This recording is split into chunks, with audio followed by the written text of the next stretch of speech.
This is Kenesha Gaines, a 21-year-old mother of two and aspiring hairstylist who would be found dead in the most gruesome ways in the early morning hours of July 30th, 2023. But before we get to how this tragedy unfolded and the disturbing silence that followed, let me take you back to that night where 9 women gathered for a birthday party. The air was thick with celebration in Chicago's North Lawndale neighborhood on that summer night. It was the kind of gathering that happens in backyards across America every weekend, a luau-themed birthday party where friends come together to escape the pressures of everyday life, to laugh and dance and simply be young. The party was being held in the 1500 block of South Keeler Avenue, and the women who gathered there that night ranged in age from their early 20s through their early 30s. Among them was Kenesha Gaines, known affectionately as Nesha to those who loved her. She had so much to be proud of that summer. Just weeks before, she had landed a job in home health care that genuinely excited her, telling her mother with unfiltered joy, "I finally found that job I could do. I found something that I like and I can do it." But her ambitions extended beyond healthcare. Kenesha had launched her own small business called Cutie Collections, specializing in quick weaves, sew-ins, and customized wigs. She would share her work online, showcasing her talent with pride, building a reputation as a skilled stylist who could transform someone's look with her hands and her vision. Kenesha was a funny everything. She was so outgoing. She was the queen of the world. Her mother's words capture the essence of who Kenesha was: vibrant, confident, someone who lit up every room she entered. But to truly understand the weight of what happened that night, you need to understand what Kenesha's family had already endured. 4 years earlier, in 2019, Kenesha's 18-year-old brother, Keyshawn, was fatally shot. The grief of losing a child to gun violence is something no parent should ever experience. Yet Kenesha's mother, Natasha Graham, had to carry that weight every single day. She had told people that losing another child to gunfire was her #1 fear, a dread so consuming that it shaped every decision she made as a parent.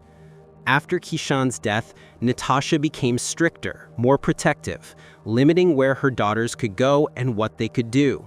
She was trying to shield them from a world that had already taken one of her children. But on that summer night, despite all her precautions and fears, the violence she had tried so desperately to keep at bay would find her family again.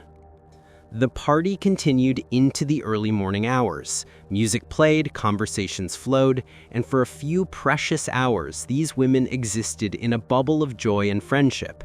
Nobody saw the danger approaching until it was far too late. A man pulled up and he yelled out, "I got you," just before he started firing at a crowd of 9 women. Just before 1 o'clock in the morning, as the party was winding down and people were probably starting to think about heading home, a black Jeep pulled up to the gathering. The vehicle itself was unremarkable, just another SUV on a Chicago street. That was until multiple masked gunmen emerged from the vehicle, their faces hidden, their intentions clear. And then, according to witness accounts, they shouted phrases like, "We got you," before unleashing a barrage of gunfire on the unsuspecting partygoers. The attack was swift and brutal, lasting only moments before the assailants fled back to their vehicle and sped away into the darkness. They came to inflict maximum damage and then disappear, leaving behind a scene of absolute chaos and devastation. When the gunfire finally stopped and the smoke began to clear, 9 people lay wounded. The injuries ranged from grazing wounds to life-threatening gunshot trauma. A 28-year-old woman had been shot 8 times in the torso, her body riddled with bullets as she fought for her life. A 20-year-old was shot in the right thigh. A 24-year-old took a bullet to the right wrist. Another 28-year-old was hit in the right knee.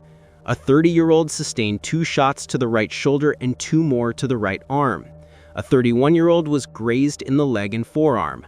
A 33-year-old suffered a grazing wound to the stomach, and another woman was grazed in the right arm. This scene was carnage, blood and screaming and the desperate attempts of survivors to help their wounded friends while sirens wailed in the distance. But Kenesha Gaines had been shot in the face, and the injury was catastrophic. As emergency responders flooded the scene, Kenesha was rushed to Mount Sinai Hospital, where medical teams fought desperately to save her life. But the damage was too severe, and shortly after arriving at the hospital, 21-year-old Kenesha Gaines was pronounced dead, becoming the sole fatality in what would be classified as a mass shooting. It's heartbreaking that a mother has to bury her 21-year-old daughter that leaves 2 kids. The phone call that every parent dreads came from Natasha Graham in the early morning darkness. "Your child has been shot, come to the hospital." But by the time she arrived, it was already too late. Kenesha Gaines, her 21-year-old daughter, the mother of her 2 young grandchildren, was gone. Natasha spent hours at the morgue that day, having to identify her daughter's body, grappling with the reality that her mind refused to accept. "It's been a hard thing to even accept that this is her. This can't be her," she would later tell reporters, her voice heavy with the kind of grief that changes a person forever. Unbearably hurt. That's my oldest daughter. But Kenesha's death wasn't just a tragedy for her mother. She left behind a 3-year-old son and a 2-year-old daughter who, in the days following her death, kept asking for their mommy, unable to comprehend why she wasn't coming home.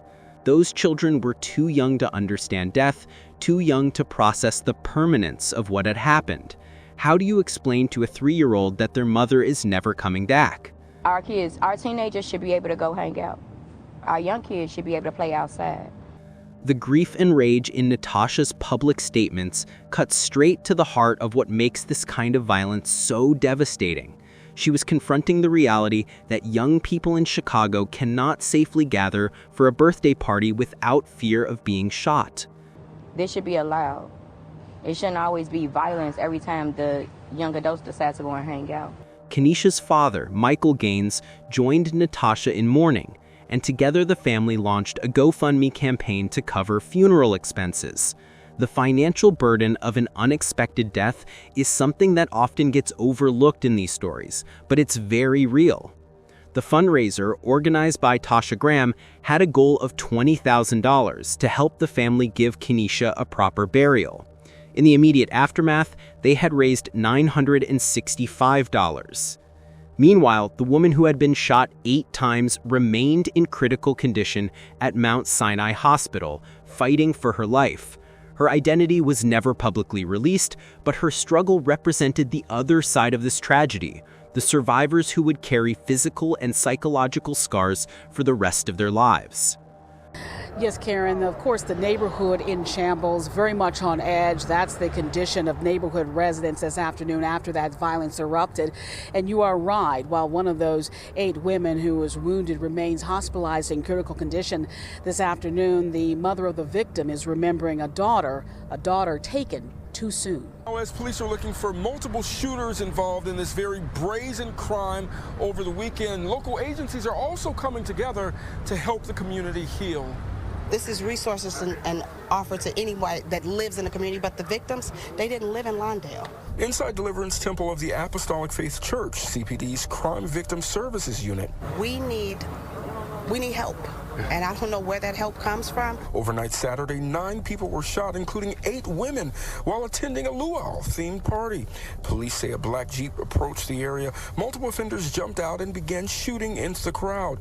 21-year-old Kenesha Gaines, a mother of 2, was shot in the face and killed. Anytime a man or a woman can look at a woman, realizing she's that canal that brings forth birth and that nurturing part of our society, and feel it's okay to gun them down like they're rats on the street or like they're nothing, they have lost their natural affection. It happened at 15th and Keeler around 1 a.m. Pastor Mark Atkins heard the rapid gunshots. To walk around the corner from my house to the church, you have to walk through so much different drug traffic. You have to make sure that you're not getting shot at. The community response was immediate and heartfelt. And I'm tearing up because it is, I I have a 15-year-old daughter, and to think that I'll let her go out into the world and something like this tragically happened to have a good time at a luau. I'm heartbroken. Local alderperson Monique Scott expressed her emotional reaction, identifying personally with the fear that any parent in Chicago lives with, the knowledge that sending your child out into the world means accepting a level of risk that shouldn't exist. Community activist Andrew Holmes raised a question that many people were asking. Why would someone target a group of women at a peaceful gathering? There's a coward amongst our community will take out their frustration and shoot women. The gendered nature of this violence wasn't lost on observers. This wasn't gang members shooting at rival gang members, nor was this a robbery gone wrong. This was multiple armed men specifically targeting a group of women who were doing nothing more threatening than celebrating a birthday. The questions of motive became even more pressing because of this detail. What could possibly justify this level of violence against women who posed no threat? We're supposed to protect our women in our communities. If it's your son, if it's your grandson, if it's your nephew, if it's your friend, if it's your cousin, we must speak out.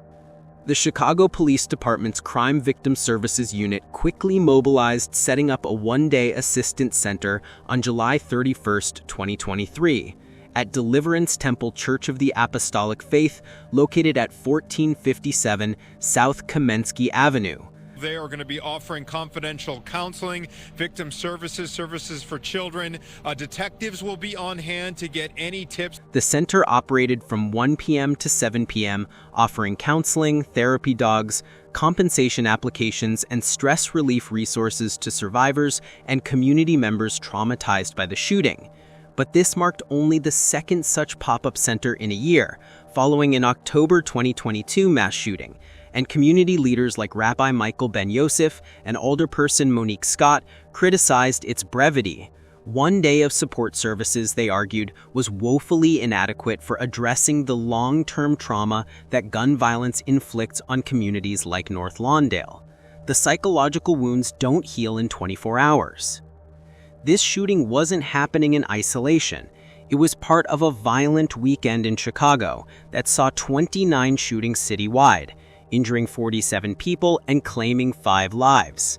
By September of 2023, Chicago had recorded 271 murders and 1,074 shootings, numbers that reflected an ongoing crisis of gun violence that disproportionately affected Black communities like North Lawndale.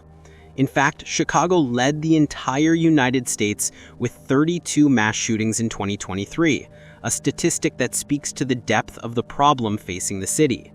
North Lawndale itself was identified as an area of particular vulnerability, a historically underserved neighborhood where poverty, lack of economic opportunity, and gang dynamics created conditions ripe for violence. The residents of North Lawndale weren't asking for much. They just wanted to be able to celebrate birthdays without fear of being shot. They wanted their children to play outside without constant worry. They wanted to feel safe in their own community. But those basic expectations felt increasingly out of reach. Our kids, our teenagers should be able to go hang out. Our young kids should be able to play outside. As the days turned into weeks and the weeks turned into months, something deeply troubling became apparent. No arrests had been made. No suspects had been identified. The motive remained unknown. And most disturbingly, according to family members, the women who had been at the party with Kenesha that night weren't talking. The reason I say quote-unquote homegirls is because after I did a little more investigation, I seen a live video where Kenesha's sister, if I'm not mistaken, was speaking out saying that those friends were fake. Kenesha's aunt, Michelle G., took to social media to express the family's frustration, highlighting what she saw as a betrayal by people who claimed to be Kenesha's friends. The friends had started blocking the family members from access to anything and just steady posting Nisha online. The optics were painful to witness. These so-called friends were publicly mourning Kenesha on social media, posting rest in peace messages and sharing photos, but when the family asked questions about what happened that night or who might have been responsible, they were met with silence or actively blocked. And so it was making the family mad. Like, how would you sit up here and say rest in peace to your friend and that's your best friend, but you won't even tell us who did it, which I understand. This pattern of silence is one of the most frustrating aspects of unsolved shootings in Chicago. The Chicago Police Department, through Area 4 detectives, urged the community to provide anonymous tips via calling 312-746-8252. Interim CPD Superintendent Fred Waller emphasized the need to build trust with residents to encourage cooperation, acknowledging that fear of retaliation and deep-seated distrust of police often prevented witnesses from coming forward. But in this case, it wasn't just strangers who were staying silent. It was people who supposedly cared about Kenesha, people who had been at the party with her, people who might have crucial information about what happened. Natasha Graham made a public plea that transcended her personal loss, stating that her concerns extended beyond just her daughter. These children, not only my daughter, but every child that gets shot. Her words captured a mother's evolution from personal grief to community advocate, understanding that Kenesha's death was part of a much larger pattern of violence that claimed young Black lives with alarming regularity. And here's where the story gets even more disturbing. As of December 2025, more than 2 years after the shooting, no arrests, identified suspects, or a clear motive have been made. To this day, I still haven't seen any actual update about any suspects, any person of interest, nothing of that matter. Nobody has been talking, and if they have, it has not hit the news. The case has effectively gone cold, joining the ranks of unsolved shootings that haunt Chicago's most vulnerable neighborhoods. There has been some progress on the citywide level. While 2025 saw remarkable improvements in homicide clearance rates, with an 87% rate in January, and overall violent crime was down 21.6%, homicides down 32.3%, and shootings down 37.4%, these improvements didn't necessarily translate to solving older cases like Kenesha's. Chicago even experienced what officials called the safest summer since the 1960s, a remarkable turnaround that brought hope to many residents. Peacekeeping programs contributed significantly to these declines, with peacekeepers helping to mediate conflicts before they escalated to violence. But advocates consistently called for sustained investment in mental health services and economic development to break the cycles of trauma that perpetuated violence in communities like North Lawndale. Despite citywide improvements, North Lawndale recorded 18 homicides in 2025, remaining a high-risk area where poverty and gang dynamics continue to complicate both prevention and resolution of violent crimes. For Kenesha's family, these statistics and policy discussions offered little comfort.